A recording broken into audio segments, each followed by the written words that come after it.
Shri Venkateswara gold తాకట్టులో ఉన్న మీ బంగారాన్ని విడిపించి కొనబడును.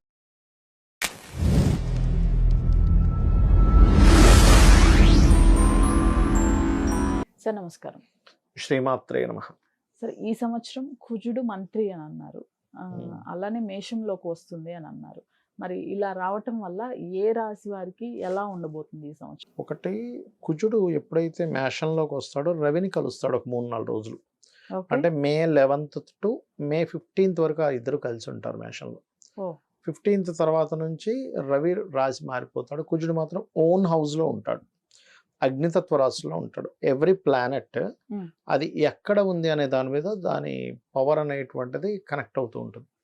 సో ఎప్పుడైతే కుజుడు ఓన్ హౌస్లో అగ్నితత్వ రాశుల్లో ఉన్నాడో ఫైరీ ఎనర్జీ ఫైరీ సైన్లో ఉంది. దీనివల్ల ఏంటి, వాతావరణం మీద, ఆలోచన విధానం మీద ప్రతి రాశికి కూడా ఒక ఫలితం ఉంటుంది. ఏమిటి వాతావరణం అంటే, ఈ సంవత్సరానికి కుజుడు మంత్రి అయ్యాడు అంటే ఏంటి, యుద్ధ సంబంధించింది పెరగడం ఖాయం. మళ్ళీ మే 11 నుంచి దాని ప్రభావం స్టార్ట్ అవుద్ది, మే 11 నుంచి. అలాగే రవి దగ్గరికి వెళ్ళేటప్పుడు కొంతమంది రాజకీయ నాయకుల మీద దీని ఎఫెక్ట్ పడడం ఖాయం. గొడవల్లో, పోలీస్ స్టేషన్స్లో వీటిలో ఇరుక్కోవడం అనేటువంటిది సహజంగా ప్రతి మనిషికి ఆవేశము, కోపం పెరుగుతూ ఉంటుంది. అండ్ ఇంకోటి ఏంటంటే, ఈ కుజుడు ఎప్పుడైతే మేషంలోకి వచ్చేసాడు ఒక్కొక్క రాశికి ఒక్కొక్క ఫలితం కూడా ఉంటుంది. మామూలుగా దేశకాల పరిస్థితుల్లోనేమో ఏ యుద్ధం లేదు కదా, అంతా సప్పగా ఉందనుకున్నది మళ్ళీ స్టార్ట్ అవుతుంది యుద్ధం లాంటిది, ఖచ్చితంగా అందులో డౌట్ లేదు. బట్ ఒక్కొక్క రాశి వారికి ఒక్కొక్క ఎఫెక్ట్ ఉంటుంది. ఇప్పుడు మేషం ఉన్నారనుకోండి, మేషం వాళ్ళకి ఓన్ లార్డ్ ఓన్ హౌస్లో వచ్చాడు, కానీ ఎంతైనా ఫైరీ సైన్ కదా, కోపము, ఉద్రేకము, బీపీ లెవెల్స్ ఉన్న వాళ్ళు కొంచెం జాగ్రత్తగా ఉండాలి మేషం వారు. కాకపోతే రాశ్యాధిపతి రాశిలోకి వచ్చినప్పుడు కెరీర్ గ్రోత్ ఇస్తాడు. అక్కడ వేరే ప్రదేశానికి వెళ్ళడం ద్వారా కెరీర్ గ్రోత్ ఉంటుంది. ఓకే, ఇక రెండవది వృషభం. వృషభం వారికి 12th హౌస్లో కుజుడు, అంటే ఇన్వెస్ట్మెంట్ హౌస్లో కుజుడు ఉన్నాడు. సో ఎప్పుడైతే ఇన్వెస్ట్మెంట్ హౌస్లో కుజుడు ఉన్నాడో it's very clear, investment related మూలంగా కుజ ప్రభావం అనేటువంటిది పెరుగుతుంది. అంటే ఏంటి, ఇన్వెస్ట్మెంట్ వల్లే గొడవలు రావడం, తండ్రి గారికి సంబంధించిన భూమి ఏదైనా రావడం, మళ్ళీ దాని ద్వారా కొంత గొడవ రావడం, ఇలాంటివి పెరుగుతూ ఉంటాయి. మరి అదేవిధంగా వీళ్ళు ఎక్కడికైనా వేరే దూర ప్రాంతాలకు వెళ్ళి చదువుకోవడానికి కూడా, విదేశాలకు వెళ్ళి చదువుకోవడానికి కూడా అనుకూలిస్తాడు, కానీ కొంత ఘర్షణ అనేటువంటిది ఉంటుంది. మిథునం వారికి స్పోర్ట్స్, కాంపిటీషన్ రంగాల్లో ఉండేటువంటి వారికి మంచి బాగుంటుంది, అందులో ఎటువంటి డౌట్ లేదు. హోమ్ లోన్స్ లభిస్తాయి, ఇలాంటివి ఉంటాయి. కానీ కొంచెం తల్లి గారి యొక్క హెల్త్ విషయంలో జాగ్రత్తగా ఉండాలి. వీళ్ళ హెల్త్ విషయంలో కూడా కొద్దిగా జాగ్రత్త పడాలి మిథునం వారు. ఇక కర్కాటకం వారికి 10th హౌస్లో, అంటే కర్మస్థానంలో కుజుడు ఓన్ హౌస్లో ఉన్నాడు కాబట్టి కొత్త ఉద్యోగ అవకాశాలు వస్తాయి, వేరే ప్రాంతానికి వెళ్ళడం వల్ల వస్తుంది. కాకపోతే కుజుడు లీడర్షిప్ కారకుడు కాబట్టి జాబ్లో ఒక లీడర్గాను ఎదుగుతాడు. అట్ ది సేమ్ టైం గొడవలు కూడా జరుగుతూ ఉంటాయి జాబ్లో. ఇక సింహం వారికి కనుక చూసుకుంటే 4th lord is in 9th house, అంటే భూమి మూలంగా భాగ్యం కలగాలి. భాగ్యస్థానంలో 4వ అధిపతి వెళ్ళి కూర్చున్నాడు, భాగ్యస్థానంలో భాగ్యాధిపతి. కాబట్టి భూమి మూలంగా ధనం రావడం, భూమి మూలంగా భాగ్యం రావడం ఉంటుంది. కానీ తండ్రికి గనక ఎవరికైనా చూడండి, మనం అనుకుంటూ ఉంటాం మా తండ్రి గారికి బీపీ ఎక్కువ అండి, షుగర్ ఎక్కువ అండి అని. బీపీ ఎక్కువగా ఉండేటువంటి తండ్రి కనుక ఉంటే అతని బీపీ లెవెల్స్ ఎప్పటికప్పుడు చెక్ చేసుకుంటూ జాగ్రత్తగా ఉండాలి.